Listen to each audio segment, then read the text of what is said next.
তেজগাঁ থেকে সংবাদ সন্ধ্যা নিয়ে আপনাদের সঙ্গে আছি গোলাম কিবরিয়া এবং আমি সুমনা সিমি। শুরুতেই জানাচ্ছি শিরোনামগুলো।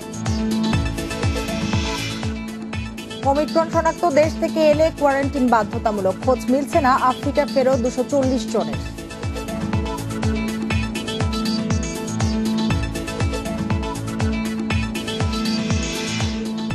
বাস চাপায় ছাত্রের মৃত্যুর জেরে রাজধানীতে বিক্ষোভ, যানজটে ভোগান্তি, কাল থেকে ঢাকায় বাসে শিক্ষার্থীদের হাফ ভাড়া।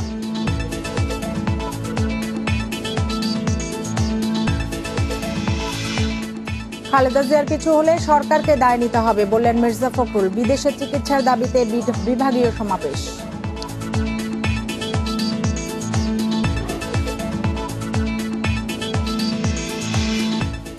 বাংলা একাডেমির সভাপতি জাতীয় অধ্যাপক রফিকুল ইসলাম আর নেই, রাষ্ট্রপতি ও প্রধানমন্ত্রীর শোক।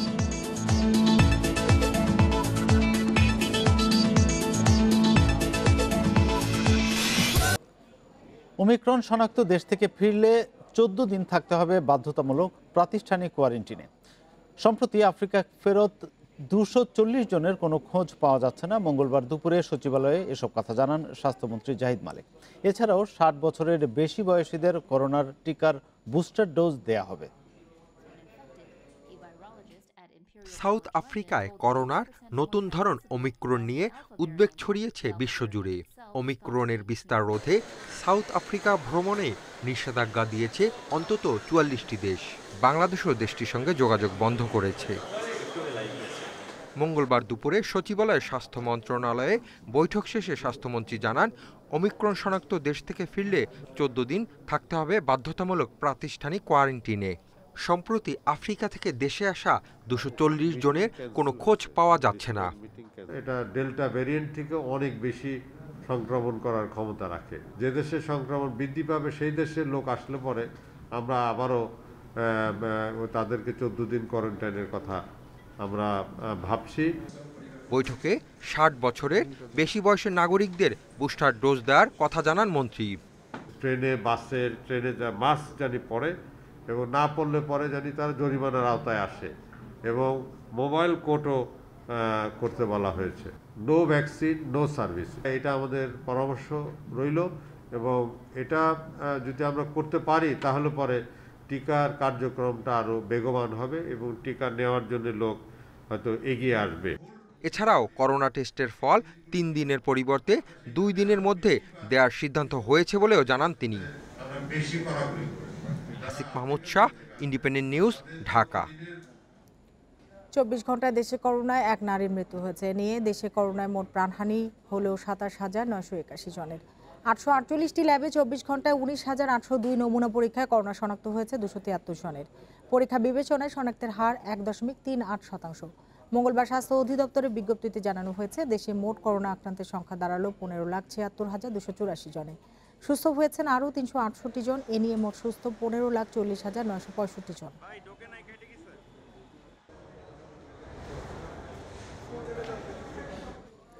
ওমিক্রনের ঝুঁকিতে থাকা 12 দেশের তালিকা থেকে বাংলাদেশের নাম সরিয়ে নিয়েছে ভারত। সকালে এ তথ্য জানান পররাষ্ট্রমন্ত্রী ডক্টর এ.কে আব্দুল মোমেন। এর আগে গত সোমবার করোনা ভাইরাসের নতুন ভ্যারিয়েন্ট ওমিক্রনের সংক্রমণ বৃদ্ধি পাওয়ায় বাংলাদেশকে ঝুঁকিপূর্ণ দেশের তালিকাভুক্ত করে ভারত। এতে তালিকাভুক্ত দেশগুলোর যাত্রীদের ভারতে প্রবেশের ক্ষেত্রে নিজ খরচে RT-PCR পরীক্ষা সহ অতিরিক্ত ব্যবস্থা অনুসরণ করতে হবে বলে নির্দেশনা দেওয়া হয়।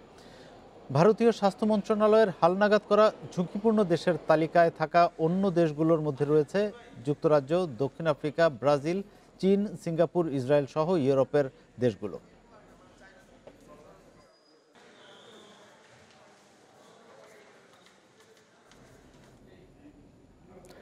রাজধানীর রামপুরে বাস চাপায় শিক্ষার্থী নিহতের ঘটনার বিচার ও নিরাপদ সড়কের দাবিতে বিক্ষোভ করছে শিক্ষার্থীরা। মঙ্গলবার সকাল 10টার দিকে রামপুরা ব্রিজে অবস্থান নিয়ে বিক্ষোভ শুরু করে তারা।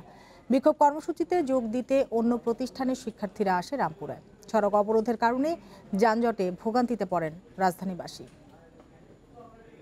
মাইনুল ইসলাম দুর্জয় রামপুরার একরামুন্নেসা স্কুল অ্যান্ড কলেজের বাণিজ্য শাখা থেকে এবছর এসএসসি পরীক্ষায় অংশ নিয়েছে।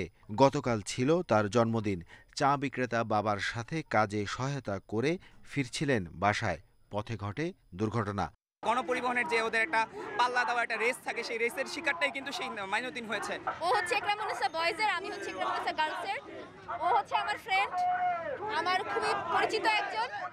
এর প্রতিবাদে মঙ্গলবার সকাল থেকে সড়ক অবরোধ করে তার বন্ধুরা। শিক্ষার্থীরা এ সময় গাড়ির লাইসেন্স চেক করা শুরু করে। নিরাপদ সড়কের দাবিতে বিভিন্ন ব্যানার প্ল্যাকার্ড নিয়ে বিক্ষোভ দেখায়।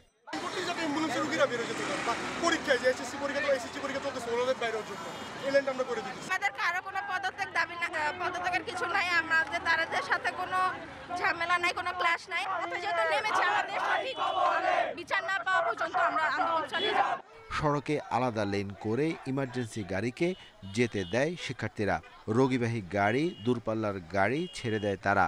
এই সময় শিক্ষার্থীরা কেবল রাজধানীতে নয়, সারা দেশে হাফ ভাড়ার দাবি জানায়। যে বকুশে চালায়, যে কারণে একজনের আকাম করে আর 10টা ড্রাইভার বদনাম হয়। আমরা এটা চাই না। আমরা চাই শান্তিপূর্ণভাবে সুন্দর মতো গাড়ি চালাতে, এইভাবে আমরা চাই। ঢাকা কেন্দ্রিক হাফ ভাড়া, এটা তো ধরেন শুধু ঢাকায় মানুষ পড়ালেখা করে, গ্রাম অঞ্চলে পড়ালেখা করে না, এমন কোনো কথা নয়। আজ আমরা রাস্তা নেমেছি এবং আশা করি আমাদের যে দাবিগুলো, এই দাবিগুলো যদি মাননীয় প্রধানমন্ত্রী শেখ হাসিনা মেনে নেয়, সেক্ষেত্রে আমরা রাস্তায় তাদের দাবি আদায় না হওয়া পর্যন্ত আন্দোলন চালিয়ে যেতে ঘোষণা দেয় শিক্ষার্থীরা। Arafatur Rahman, independent news, Dhaka. শুধু বেপরোয়া পরিবহন বা চালকই সড়ক দুর্ঘটনার জন্য দায়ী নয়, বেপরোয়া যাত্রী এবং পথচারীও দুর্ঘটনার অন্যতম কারণ বলে মন্তব্য করেছেন আওয়ামী লীগের সাধারণ সম্পাদক ওবায়দুল কাদের। সকালে রাজধানীর ধানমন্ডিতে দলের সভাপতির রাজনৈতিক কার্যালয়ে একথা বলেন তিনি। এ সময় ওবায়দুল কাদের সড়কে দুর্ঘটনা রোধে চালক, যাত্রী সহ সবাইকে আরও সতর্ক ও দায়িত্বশীল হওয়ার পরামর্শ দেন। অপর এক প্রসঙ্গে ওবায়দুল কাদের বলেন, বিএনপি চেয়ারপারসন খালেদা জিয়ার পাশে আছে দলের চিকিৎসক ও লোকজন। কাজেই তাকে যদি স্লো পয়জনিং করা হয়ে থাকে তবে তারাই সেটা করতে পারে। এখানে আওয়ামী লীগ বা সরকারের দায় থাকার সুযোগ নেই। এ সময় স্থানীয় সরকার নির্বাচন প্রসঙ্গে তিনি বলেন, এই নির্বাচন অতীতেও শান্তিপূর্ণ হয়নি, তবে নির্বাচন নিয়ে সহিংসতায় যারা জড়িত তাদের কোনো ছাড় দেয়া হবে না। সামনে ছুটন্ত গাড়ি, পেছনে ছুটন্ত গাড়ি, সেদিকে কারো লক্ষ্য নেই। তো বেপরোয়া চালক এখানে অবশ্যই দায়ী, সঙ্গে সঙ্গে বেপরোয়া পথচারীও এর জন্য দায়ী আছে। পথচারীরাও আজকে ট্রাফিক রুলের ব্যাপারে সতর্ক হয় না, এসব বিষয় আছে। ঢাকা মহানগরে গণপরিবহনের শিক্ষার্থীদের হাফ ভাড়ার দাবি মেনে নিয়েছে ঢাকা সড়ক পরিবহন মালিক সমিতি। আগামীকাল থেকে ঢাকায় এই সিদ্ধান্ত কার্যকর হবে। এজন্য শিক্ষার্থীদের ছবিসহ পরিচয়পত্র দেখাতে হবে। কয়েকদিন ধরে হাফ ভাড়ার দাবিতে আন্দোলন করছিলেন শিক্ষার্থীরা। এ সময় সড়ক অবরোধ, বিক্ষোভ মিছিল সহ নানা ধরনের কর্মসূচি পালন করেন তারা। এর পরিপ্রেক্ষিতে কয়েক দফা বৈঠক করে বিআরটিএ ও পরিবহন সংশ্লিষ্টরা। সবশেষ মঙ্গলবার সকালে সংবাদ সম্মেলনে ঢাকা পরিবহন মালিক সমিতি জানালো, শিক্ষার্থীরা 1 ডিসেম্বর থেকে হাফ ভাড়ায় রাজধানীতে চলাচল করতে পারবেন। ছুটির দিন ছাড়া অন্য সময়ে শিক্ষা প্রতিষ্ঠানের আইডি কার্ড দেখিয়ে সকাল 7টা থেকে রাত 8টা পর্যন্ত হাফ ভাড়া দেয়া যাবে। 1 ডিসেম্বর থেকে ছাত্রদের বাসে হাফ ভাড়া কার্যকর করা হবে। এই জন্য সকল পরিবহন মালিকদের প্রতি এবং শ্রমিকদের প্রতি আমাদের অনুরোধ থাকবে, ছাত্ররা যেন হাফ ভাড়ায় যাতায়াত করতে পারে সে ব্যাপারে নিশ্চিত করার জন্য। শিক্ষা প্রতিষ্ঠানে যে ছুটিগুলো থাকে, সাপ্তাহিক শুক্রবার ছুটি থাকে, এই ছুটির দিনে হাফ ভাড়া কার্যকর হবে না। সোমবার রামপুরায় বাস চাপায় শিক্ষার্থী নিহতের ঘটনায় দুঃখ প্রকাশ করে তিনি স্বীকার করেন, পরিবহন খাতে এখনও কিছু অনিয়ম ও বিশৃঙ্খলা রয়েছে। তবে শৃঙ্খলা ফেরাতে বিআরটিএ এবং মালিক সমিতি সম্মিলিতভাবে কাজ করছে বলেও জানান মালিক সমিতির সাধারণ সম্পাদক। সত্যি যেটা বলতে হয়, কিছু কিছু গাড়ি আছে যেগুলো কন্ট্রাক্ট সিস্টেমে চলে। এখানে ড্রাইভারের অনেক সমস্যা আছে, যেমনিভাবে কিছু অনিয়ম যেটা পরিলক্ষিত হচ্ছে, এগুলো নিয়মে আনার জন্য বিআরটিএ এবং আমরা যৌথভাবে কাজ করতেছি এবং এই কাজ আমাদের চলমান থাকবে। এদিকে এতদিন পরিবহন মালিকরা হাফ ভাড়া কার্যকরের বিপরীতে সরকারের কাছে প্রণোদনা দাবি করলেও সেই অবস্থান থেকে সরে এসেছেন। Zahidul Bashar, Independent news, Dhaka. কোতোয়ালি মোড়ে চলন্ত বাস থেকে স্কুল শিক্ষককে ফেলে দেওয়ার ঘটনায় জড়িত বাস চালক সহ 3 জনকে আটক করেছে র্যাব। দুপুরে নগরীর চাঁদগাঁওয়ে র্যাব কার্যালয়ে সংবাদ সম্মেলনে এ তথ্য জানানো হয়। র্যাব জানায় গত 27 নভেম্বর পাঁচলাইশ এলাকায় প্রাইমারি স্কুলের শিক্ষক রহমতুল্লাহ 8 নম্বর সিটি সার্ভিস বাসে করে আইস ফ্যাক্টরি রোড এলাকায় যাচ্ছিলেন। সে সময় বাসের সহকারী নির্ধারিত ভাড়ার চেয়ে বেশি দাবি করলে তার সঙ্গে কথা কাটাকাটি হয়। এক পর্যায়ে রহমতুল্লাহকে মারধর করে চলন্ত বাস থেকে রাস্তায় ফেলে দেওয়া হয়। এতে গুরুতর আহত হন ওই শিক্ষক। পরে সিসি ক্যামেরার ফুটেজ দেখে বিভিন্ন এলাকা থেকে বাসটির চালক মোহাম্মদ লিটন, সহকারী মোহাম্মদ হোসেন ও মোহাম্মদ মাহিনকে আটক করা হয়। চট্টগ্রামে গত 27 তারিখে দুপুরবেলায় এই স্টেশন রোড এলাকায় তেমনই একটি ঘটনা হয়েছে, যেখানে আমাদের একজন সম্মানিত স্কুল শিক্ষক তাকে চলন্ত বাস থেকে ধাক্কা দিয়ে ফেলে দেওয়া হয়েছিল। যে সৌভাগ্যবশত উনি জীবনে বেঁচে গিয়েছেন, বাট তিনি অত্যন্ত গুরুতরভাবে অসুস্থ হয়ে এখনো হাসপাতালে রয়েছেন। সিটি কর্পোরেশনে কোনো অবৈধ চালক থাকবে না, পরিচ্ছন্নতা কর্মীরা ময়লার গাড়ি চালাবে না। প্রতিটি গাড়িতে সিসিটিভি ক্যামেরা ও জিপিএস ট্র্যাকার লাগানো হবে। এসব নিশ্চিত করে 6 মাসের মধ্যে শৃঙ্খলা ফিরিয়ে আনার ঘোষণা দেন মেয়র আতিক। মঙ্গলবার গুলশানের নগর ভবনে গাড়ি চালকদের সাথে সভায় এসব কথা বলেন তিনি। সম্প্রতি উত্তর সিটির ময়লার গাড়ির চাপায় নিহত হন সাবেক সংবাদকর্মী আহসান কবির খান। এরপর বেরিয়ে আসে সিটি কর্পোরেশনের পরিবহন ব্যবস্থার বিশৃঙ্খলার সব তথ্য। এ পরিস্থিতিতে সব চালককে ডেকে আনলো ঢাকা উত্তর। তারা বলেন, বহিরাগতরা কিভাবে কর্পোরেশনের গাড়ি চালায় সেটা তদন্ত করে ব্যবস্থা নেওয়া হোক। এই ফটিকদের কারা এখানে এনেছে, যারা এখানে এনেছে তারা কেন মেয়র মহোদয়কে বলে নেই ঢাকা উত্তর সিটি কর্পোরেশনের 600 গাড়ি আছে স্যার, চালক আছে 50 জন, বাকি চালকের নিয়োগের ব্যবস্থা করেন। জানা গেছে ঢাকা উত্তরে চালকের পদ রয়েছে 192টি, অথচ গাড়ির সংখ্যা 333। চালক সংকটের কারণে গাড়ি চালানোর সুযোগটা নিচ্ছে পরিচ্ছন্নতা কর্মীরা। উত্তরের মেয়র বললেন, শিগগিরই 47 চালক নিয়োগ দেওয়া হবে। পদ সৃষ্টি করে চালক আরো বাড়ানো হবে। নিয়মিত চালক ভারী গ্রামে আছে 108 জন, কর্মরত আছে 34 জন, শূন্য পদ আছে 74 জন। বাস্তব সত্য কথা, আমার অফিস জানে। সুতরাং আমাদের কর্তব্য হলো, আমি বলেছি আমি সিওকে 2 জন অফিসারকে অ্যাসাইনমেন্ট করে দেন। আর কোনো কাজ না, কাজ হচ্ছে সিটি কর্পোরেশন আর মিনিস্ট্রি আর সিটি কর্পোরেশন গিয়ে কাজগুলো করে নিয়ে আসতে হবে।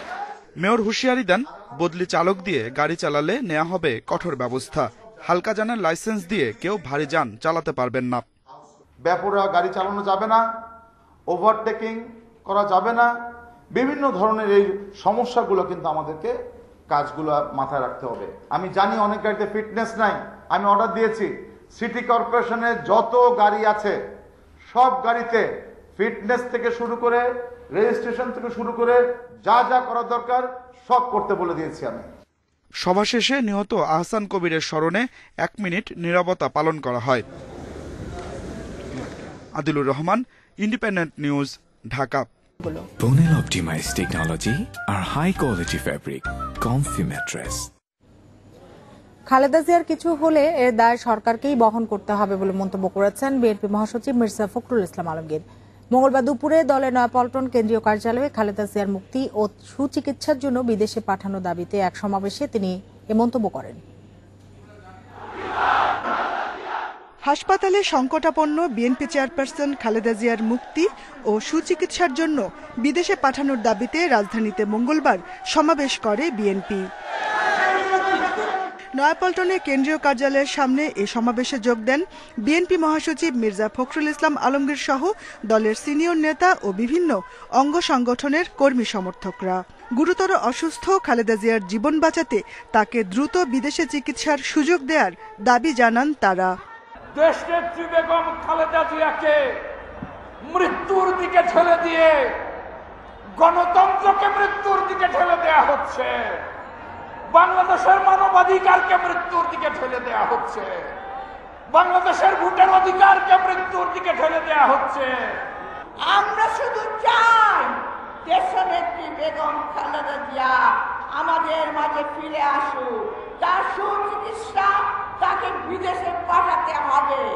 সমাবেশে বিএনপি মহাসচিব অভিযোগ করেন, আইনের দোহাই দিয়ে খালেদা জিয়াকে উন্নত চিকিৎসার অধিকার থেকে বঞ্চিত করছে সরকার। দায় দায়িত্ব সম্পূর্ণ আওয়ামী সরকারের, শেখ হাসিনা সরকারের। দেশনেত্রী বেগম খালেদা জিয়া যদি সুচিকিৎসা না হয়, যদি তার কোনো ক্ষতি হয়, তাহলে এই দেশের মানুষ কোনোদিনই আপনাদেরকে রেহাই দেবে না বন্ধুগণ।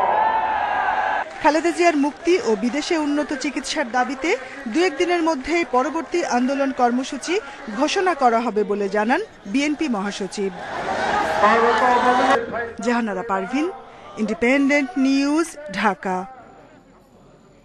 এদিকে বিএনপি চেয়ারপারসন খালেদা জিয়ার মুক্তি ও বিদেশে সুচিকিৎসার দাবিতে কেন্দ্রীয় কর্মসূচির অংশ হিসেবে ঢাকার বাইরে সব বিভাগীয় শহরে সমাবেশ করেছে বিএনপির নেতাকর্মীরা। খালেদা জিয়ার বিদেশে সুচিকিৎসার ব্যবস্থা না হলে গণ আন্দোলনের হুঁশিয়ারি দেন নেতাকর্মীরা। সমাবেশ ঘিরে বাড়তি সতর্কতা নেয় আইন শৃঙ্খলা রক্ষাকারী বাহিনী। বিএনপি সমাবেশে অংশ নিতে সকাল থেকে বিভিন্ন জেলা ও উপজেলা থেকে নেতাকর্মীরা জড়ো হন বিভাগীয় শহরগুলোতে। হাসপাতালে চিকিৎসাধীন দলের চেয়ারপারসন বেগম খালেদা জিয়ার মুক্তি ও বিদেশে সুচিকিৎসার দাবি জানান তারা। মঙ্গলবার দুপুরে চট্টগ্রামের কেবি কনভেনশন হলে সমাবেশ করে বিএনপি। খালেদা জিয়াকে বিদেশে যাবার অনুমতি দিতে আইনি বাধা নেই দাবি করেন নেতারা। এক পর্যায়ে অতিরিক্ত মানুষের চাপে সভার মঞ্চ ভেঙে পড়ে, তবে এতে কেউ গুরুতর আহত হননি। আওয়ামী লীগের নেতারা মন্ত্রীরা বলেন বেগম খালেদা জিয়ার বিদেশে যাওয়া আইনে নাই, এটা আইনের ব্যাপার, আপনারা আইনের কাছে যান। আবার কেউ কেউ বলেন যে প্রেসিডেন্টের কাছে আপনারা আবেদন করেন। রাজশাহীর মালোপাড়া বিএনপি কার্যালয়ের সামনে আয়োজিত সমাবেশ থেকে দলের কেন্দ্রীয় নেতারা খালেদা জিয়ার মুক্তি ও সুচিকিৎসার জন্য আন্দোলনের ঘোষণা দেন।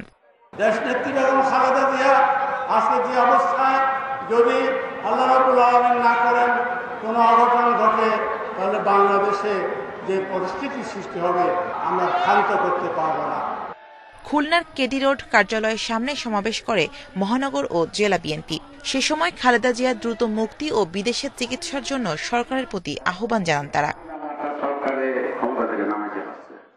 দলের চেয়ারপারসনের বিদেশের চিকিৎসার দাবিতে সিলেটে বিক্ষোভ মিছিল করে বিএনপি। রেজিস্ট্রারি মাঠের সমাবেশে খালেদা জিয়াকে দ্রুত মুক্তি দেয়া না হলে গণ আন্দোলন গড়ে তোলার হুঁশিয়ারি দেন নেতাকর্মীরা। সময় এসেছে, ভয়কে জয় করে যুদ্ধে নামতে হবে, বিজয় ছিনিয়ে আনতে হবে, নেত্রীকে বাঁচাতে হবে, দেশকে বাঁচাতে হবে। ময়মনসিংহ ও রংপুরেও সমাবেশ আয়োজন করে বিএনপি। খালেদা জিয়াকে বিদেশে উন্নত চিকিৎসার অনুমতি না দিলে সারা দেশে আন্দোলনের কর্মসূচি দেওয়ার ঘোষণা দেন নেতাকর্মীরা। Shamima Rahman, independent news. Narayanganj city corporation 5টি পৌরসভা এবং টাঙ্গাইল 7 আসনের উপনির্বাচনের ভোট হবে 16 জানুয়ারি। বিকেলে আগারগাঁওয়ে নির্বাচন কমিশন সচিবালয়ের সংবাদ সম্মেলনে এই কথা জানান নির্বাচন কমিশন সচিব হুমায়ুন কবির খন্দকার। এছাড়া পঞ্চম ধাপের ইউপি নির্বাচনে ভোটের তারিখ 5 জানুয়ারি অপরিবর্তিত রেখে পুনঃতফসিল ঘোষণা করেছে কমিশন। মনোনয়নপত্র জমার শেষ সময় 9 ডিসেম্বর, যাচাই বাছাই 12 ডিসেম্বর এবং প্রার্থিতা প্রত্যাহারের শেষ তারিখ 19 ডিসেম্বর। ইসি সচিব আরও বলেন, নারায়ণগঞ্জ সিটি নির্বাচনে মনোনয়নপত্র দাখিলের শেষ তারিখ 15 ডিসেম্বর আর বাছাইয়ের শেষ তারিখ 20 ডিসেম্বর আর প্রার্থিতা প্রত্যাহারের শেষ তারিখ 19 ডিসেম্বর নির্ধারণ করেছে নির্বাচন কমিশন। নারায়ণগঞ্জ সিটি কর্পোরেশনের ভোট ইভিএমে অনুষ্ঠিত হবে বলেও জানিয়েছে নির্বাচন কমিশন সচিব হুমায়ুন কবির খন্দকার। মনোনয়নপত্র দাখিলের শেষ তারিখ 15 ডিসেম্বর 2021। মনোনয়নপত্র বাছাই 20 ডিসেম্বর 2021। প্রার্থিতা প্রত্যাহারের শেষ তারিখ 27 ডিসেম্বর 2021 এবং ভোট গ্রহণ 16 জানুয়ারি।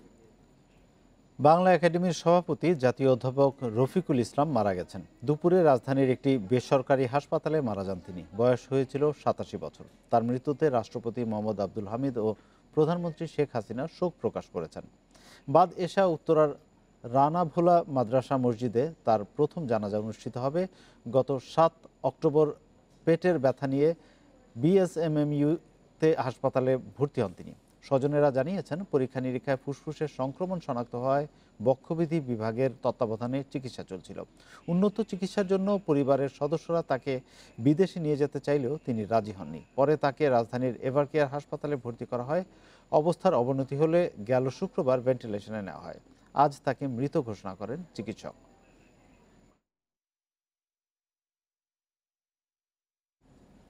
জাতীয় অধ্যাপক রফিকুল ইসলাম জীবনের বড় অংশই পার করেছেন নজরুল গবেষণায়। দায়িত্ব পালন করেছেন বাংলা একাডেমির মহাপরিচালক ও বিশ্ববিদ্যালয়ের উপাচার্য সহ নানা গুরুত্বপূর্ণ পদে। সবশেষ ছিলেন বাংলা একাডেমি ও নজরুল ইনস্টিটিউটের সভাপতি। ৮৭ বছরের জীবনে অর্জন করেছেন দেশের প্রায় সব সম্মানজনক পুরস্কার। জাতীয় অধ্যাপক রফিকুল ইসলামের জন্ম ১৯৩৪ সালে চাঁদপুরের মতলব উত্তর উপজেলার কলাকান্দা গ্রামে। ঢাকা বিশ্ববিদ্যালয়ের বাংলা বিভাগ থেকে পাশ করার পর ওই বিভাগেই শিক্ষক হিসেবে কর্মজীবন শুরু। ১৯৫২ সালের ভাষা আন্দোলন, ৭১-এর মুক্তিযুদ্ধ সহ বাঙালির অধিকার আদায়ের আন্দোলনে ছিল সক্রিয় অংশগ্রহণ। জাতীয় কবি কাজী নজরুল ইসলামের জীবন ও সৃষ্টি নিয়ে গবেষণায় ছিল তার গভীর অভিনিবেশ। বাংলা একাডেমির মহাপরিচালক এবং যশোর বিজ্ঞান ও প্রযুক্তি বিশ্ববিদ্যালয়ের প্রথম উপাচার্যের দায়িত্ব পালন করেছেন তিনি। ২০১৮ সালে তাকে জাতীয় অধ্যাপকের মর্যাদা দেয় সরকার। সবশেষ ছিলেন বাংলা একাডেমি ও নজরুল ইনস্টিটিউটের সভাপতির দায়িত্বে। এছাড়া জাতির পিতা বঙ্গবন্ধু শেখ মুজিবুর রহমানের জন্মশতবার্ষিকী উদযাপন জাতীয় বাস্তবায়ন কমিটির সভাপতিও ছিলেন অধ্যাপক রফিকুল ইসলাম। শহীদ বুদ্ধিজীবীদের নিয়ে প্রথম গ্রন্থ, ঢাকা বিশ্ববিদ্যালয়ের শতবর্ষের ইতিহাসের প্রথম গ্রন্থ, নজরুলের জীবন ও সাহিত্য এবং ভাষা বিজ্ঞান সহ বিভিন্ন বিষয়ে রচনা ও সম্পাদনা করেছেন অন্তত ৩০টি গ্রন্থ। অধ্যাপক রফিকুল ইসলাম ২১শে পদক, স্বাধীনতা পুরস্কার, বাংলা একাডেমি পুরস্কার সহ পেয়েছেন প্রথম আন্তর্জাতিক মাতৃভাষা পদকও। Zahidul Bashar, Independent news, Dhaka. Copyright লঙ্ঘনের অভিযোগে নগর বাউলের জেমস ও মাইলসের করা মামলায় বাংলালিংকের সিইও সহ ৪ কর্মকর্তা আদালতে হাজিরা দিয়েছেন। তাদের করা আবেদনে ৬ ডিসেম্বর পর্যন্ত জামিন দিয়েছেন আদালত। মহানগর দায়রা জজ আদালতের বিচারক KM ইমরুল কায়েস এ আদেশ দেন। ব্যান্ড নগর বাউল ও মাইলসের ৮টি গান কপিরাইট লঙ্ঘন করে ১৪ বছর ধরে ব্যবহার করছে মোবাইল অপারেটর কোম্পানি বাংলালিংক। বিভিন্ন সময়ে গানগুলো সরিয়ে নিতে বলা হলেও তারা তা সরায়নি। পরে ২০১৭ সালে প্রতিষ্ঠানটিকে আইনি নোটিশ ও মন্ত্রণালয়ের মাধ্যমেও গান সরিয়ে নিতে বলা হয়, কিন্তু তাতেও গুরুত্ব দেয়নি বাংলালিংক। এরই প্রেক্ষিতে গেল ১০ নভেম্বর কপিরাইট লঙ্ঘনের অভিযোগে বাংলালিংকের বিরুদ্ধে মামলা করেন জেমস ও মাইলস ব্যান্ড। আদালত আবেদনটি গ্রহণ করে প্রতিষ্ঠানের ৫ কর্মকর্তার বিরুদ্ধে সমন জারি করে। মঙ্গলবার সকালে বাংলালিংকের সিইও সহ ৪ কর্মকর্তা হাজির হন আদালতে, করেন জামিন আবেদন। ৬ ডিসেম্বর পর্যন্ত তাদের জামিন মঞ্জুর করেন আদালত। বাংলালিংকের যে CEO Eric S, Nurul Alam, Taimur Rahman এবং অনিক ধর, ৫ জনের মধ্যে ৪ জন আজকে উপস্থিত ছিল এবং ওনাদের লয়াররা বলেছেন যে আমরা আরেকটি কোম্পানির সঙ্গে, অর্থাৎ এই কোম্পানির মাঝখানে একটা মিডিয়েটর আছে কোম্পানি, তাদের সঙ্গে আমরা একটা কন্ট্যাক্ট করেছিলাম এবং তাদের মাধ্যমে আমরা এই গানগুলো প্রচার করতাম। পরে যখন আমরা জানতে পারলাম যে না, যখন আমাদেরকে লিগ্যাল নোটিশ দেওয়া হলো তখন আমরা এই গানগুলো প্রচার বন্ধ করেছি। মিউচুয়ালে তারা আপোষ রফা করবে বিধায় তাদেরকে আগামী ৬ ডিসেম্বর পর্যন্ত একটি অন্তর্বর্তীকালীন এই ৪ জনকে জামিন দেওয়া হয়েছে। বাংলালিংকের আইনজীবী জানান, এ সময়ের মধ্যে আপোষ করে তারা আদালতকে অবহিত করবেন। তবে ব্যান্ড দুটির কত টাকা পাওনা সে বিষয়ে আপোষের পরই তা জানা যাবে। ৫ কোটি টাকা ওনারা বললে যে ৫ কোটি টাকাই আমরাও এগ্রি করব এরকম তো কোনো না, আমরা আলোচনা করব, দেখি কোনটা করলে রেজাল্ট আমরা বসবো। ৬ তারিখে তো জানাতেই হবে। আপোষের নিষ্পত্তি না হলে ৬ ডিসেম্বর আবারও জামিনের মেয়াদ বাড়াতে আবেদন করতে হবে বাংলালিংকের কর্মকর্তাদের। জান্নাতুল ফেরদাউস তানভি, ইন্ডিপেন্ডেন্ট নিউজ, ঢাকা। গাজীপুরের কোনাবাড়িতে একটি পোশাক কারখানায় লাগা আগুন ২.৫ ঘন্টা পর নিয়ন্ত্রণে এনেছে ফায়ার সার্ভিস। এর আগে আগুন নিয়ন্ত্রণে কাজ করে ফায়ার সার্ভিসের ৬টি ইউনিট। দুপুর ১২টার দিকে জরুন এলাকার রিপন নিটওয়্যার কারখানার নিচতলায় ফেব্রিক্সের গুদামে আগুনের সূত্রপাত হয়। মুহূর্তে তা আশপাশে ছড়িয়ে পড়ে। এ সময় শ্রমিকরা কারখানা থেকে বেরিয়ে যান। খবর পেয়ে ফায়ার সার্ভিসের ৬টি ইউনিট ঘটনাস্থলে পৌঁছে আগুন নিয়ন্ত্রণে আনে। তবে কালো ধোঁয়া বেশি থাকায় আগুন নিয়ন্ত্রণে আনতে বেগ পেতে হয় তাদের। আগুন লাগার কারণ এবং ক্ষয়ক্ষতির পরিমাণ এখনো জানা যায়নি। কারখানাটিতে ৩৫০০ শ্রমিক কাজ করতেন।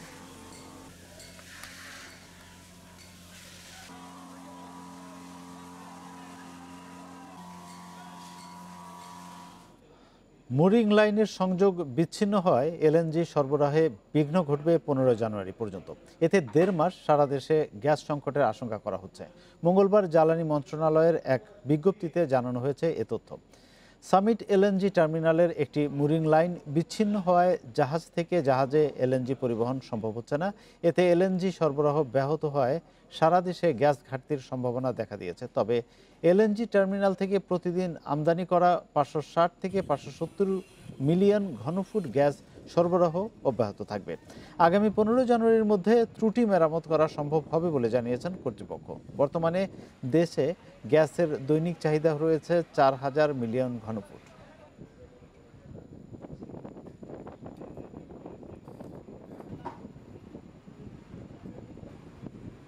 ব্রিটিশ বিমান বাহিনীর সর্বাধুনিক যুদ্ধ বিমান F-35 বিধ্বস্তের ভিডিও ভাইরাল হয়েছে সামাজিক যোগাযোগ মাধ্যমে। ভূমধ্যসাগরে টহলের সময় সপ্তাহ দুয়েক আগে রাডার ফাঁকি দিতে সক্ষম অত্যাধুনিক যুদ্ধ বিমানটি বিধ্বস্ত হয়। মঙ্গলবার এই তথ্য দিয়েছে বিবিসি। উড্ডয়নের পরপরই অত্যাধুনিক যুদ্ধ বিমানটি বিধ্বস্ত হয়, তবে বিমান থেকে পাইলট নিরাপদে বেরিয়ে আসতে সক্ষম হন এবং তিনি অক্ষত ছিলেন। ভিডিওতে দেখা যায় রানওয়ে থেকে উড্ডয়নের পরপরই F-35 যুদ্ধ বিমানটি সাগরে পড়ে যায়। বিমানটি রানওয়েতে দ্রুত গতি উঠিয়ে উড্ডয়নের কথা থাকলেও সেটি তা করতে ব্যর্থ হয় ও রানওয়ে শেষ হতেই যুদ্ধ বিমানটি ভূমধ্যসাগরের পানিতে পড়ে যায়। পরে বিধ্বস্ত হয় যুদ্ধ বিমান। ব্রিটিশ প্রতিরক্ষা মন্ত্রণালয় জানায় যুদ্ধ বিমানটি উদ্ধারের চেষ্টা চালাচ্ছে। The footage shows a pilot ejecting as the 100 million pounds plane crashes into the sea. A British Shakib তাসকিনকে রেখে ঢাকা টেস্টের দল দিয়েছে বিসিবি। যুক্ত হয়েছেন মোহাম্মদ নাঈম শেখ। টেস্টে প্রথমবার ডাক পেলেন এই ওপেনার। সব মিলিয়ে টাইগার স্কোয়াড এখন 20 সদস্যের। টি-20 বিশ্বকাপে হ্যামস্ট্রিং চোটে পড়েন সাকিব। সুপার 12-এর শেষ 2 ম্যাচ মিস করেন তিনি। পাকিস্তানের বিপক্ষে টি-20 সিরিজ ও চট্টগ্রাম টেস্টও খেলা হয়নি টাইগার তারকার। পুনর্বাসন প্রক্রিয়া শেষে ফিটনেস পরীক্ষা উতরে ঢাকা টেস্টে ফেরার অপেক্ষায় সাকিব। অন্যদিকে টি-20-তে হাতে চোট পাওয়া তাসকিনও ফিট হয়ে উঠেছেন।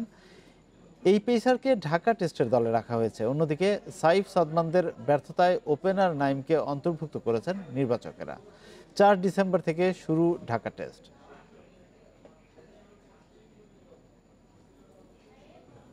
চট্টগ্রামের সিরিজের প্রথম টেস্টে বাংলাদেশকে 8 উইকেটে হারালো পাকিস্তান। 202 রানের টার্গেট পঞ্চম দিনের 2 সেশন হাতে রেখেই করে ফেলে সফরকারীরা। টাইগার স্পিনাররা 2 উইকেট তুলে শুধু হারের ব্যবধানই কমিয়েছেন। 4 ডিসেম্বর মিরপুরে শুরু হবে সিরিজের দ্বিতীয় টেস্টটি। লিটনের আক্ষেপ, তাইজুলের বিমর্ষতা, মুমিনুলের চাপ সব মিলেছে এক বিন্দুতে।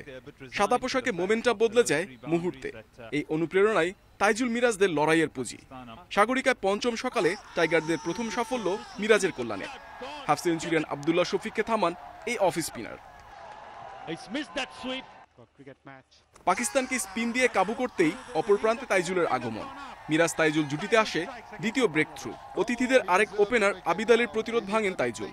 রিভিউ নিয়ে বাঁচার চেষ্টা করলেও সেঞ্চুরি মিসের আক্ষেপ নিয়ে আবিদের গন্তব্য ড্রেসিং রুম। তাইজুল ঘূর্ণিতে আবারও আসে সুযোগ। বাবরকে ফেরানোর সুযোগ পেলেও তাইজুলের পিছিল হাত হতাশ করেছে। হাফ চান্সকে উইকেটে পরিণত না করতে পারলে অভিজাত ফরম্যাটে সাফল্যের আশা করাও ভুল। বাবর আজহারদের সংগ্রাম দেখে স্পষ্ট টার্গেট ছোট না হলে হয়তো সাগরিকা টেস্ট চ্যাম্পিয়নশিপে জয়ের অভিষেকটা হতেই পারত। পরিকল্পনার অভাব, টপ অর্ডারের ব্যর্থতা আর বোলিং অপশনের ঘাটতি নিয়ে ঘরের মাঠে আরেকবার হতাশা সঙ্গী হয়েছে টাইগারদের। নতুন প্রজন্মের আধিক্য নিয়ে আরেকটি হতাশার গল্প। টপ অর্ডারের দৈন্যতা, নির্বিষ বোলিংয়ে টেস্ট চ্যাম্পিয়নশিপের দ্বিতীয় চক্রেও ব্যর্থতা শুরু টাইগারদের। ভুল সূত্রে ঢাকা টেস্টে ঘুরে দাঁড়াতে হবে স্বাগতিকদের। সেক্ষেত্রে সাকিবের অন্তর্ভুক্তি হতে পারে আত্মবিশ্বাসের রসদ। Mohammad Nazim, Independent News, Zahur Ahmed Chowdhury stadium, Chattogram. এ যেন আকাশ ছোঁয়া সাফল্য লিওনেল মেসির। সর্বোচ্চ সপ্তমবার ব্যালন ডি'র জিতলেন আর্জেন্টাইন সুপারস্টার। লেভানডস্কিকে পেছনে ফেলে জিতেছেন এ পুরস্কার। সর্বমোট 613 ভোট পেয়েছেন মেসি। দ্বিতীয় অবস্থানে থাকা বায়ার্ন তারকা পেয়েছেন 580 ভোট। তৃতীয় হয়েছেন ইতালির হয়ে ইউরো জয়ের নায়ক জর্জিনহো।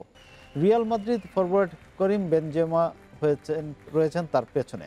ক্রিস্টিয়ানো রোনালদো 178 ভোট নিয়ে হয়েছেন ষষ্ঠ। এছাড়া নারীদের ব্যালন ডি'র উঠছে অ্যালেক্সা পুতেয়াসের হাতে। বর্ষসেরা স্ট্রাইকার হয়েছেন 2021 সালে 54 গোল করা লেভানডস্কি। সেরা ক্লাবের পুরস্কার জিতেছে চেলসি।